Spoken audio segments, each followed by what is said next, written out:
mort, une belle mort pour un taureau. Alors voici quelques précisions sur la préparation des taureaux.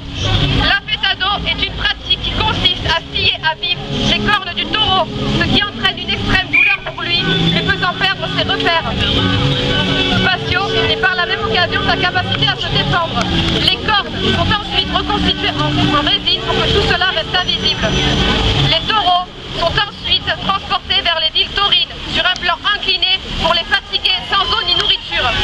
Alors le combat.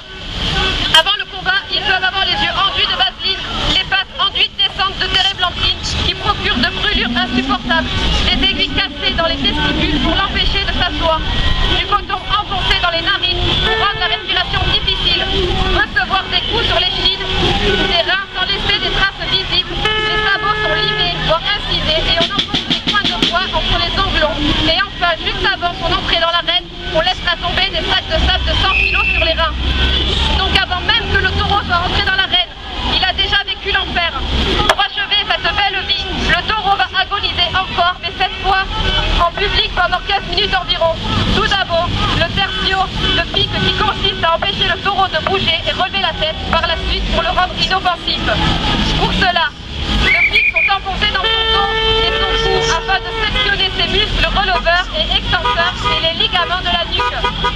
Cette étape est effectuée par un picador à cheval dont la monture est constamment mise en danger et parfois éventrée.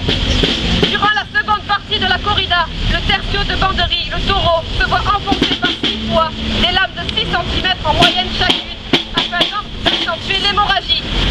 Et pour finir, lors du tertio de muleta, le matador plante encore une épée à plusieurs reprises dans le garrot du taureau. Ce dernier coup de poignard est censé tuer l'animal. Dans bien des cas, il n'est pourtant pas mort quand il est traîné derrière un char lors de l'arène. Il arrive dans de très rares cas et on comprend pourquoi au vu de la préparation des taureaux. Mais il arrive qu'un torero soit tué par le taureau lors du soi-disant combat. Et dans ce cas, la tradition est d'anéantir toute la lignée dite meurtrière en tuant la mère du taureau. Tout est orchestré pour que les animaux ne puissent pas en sortir vivants, mais surtout pour que leur agonie dure suffisamment longtemps pour s'en délecter. Que nous dit la loi? L'article 521.1 du Code pénal condamne les sévices graves faits aux animaux. Il apparaît donc que la corrida est illégale. Cependant, l'alinéa 7 de cet article rend inapplicable cette loi au nom de tradition locale.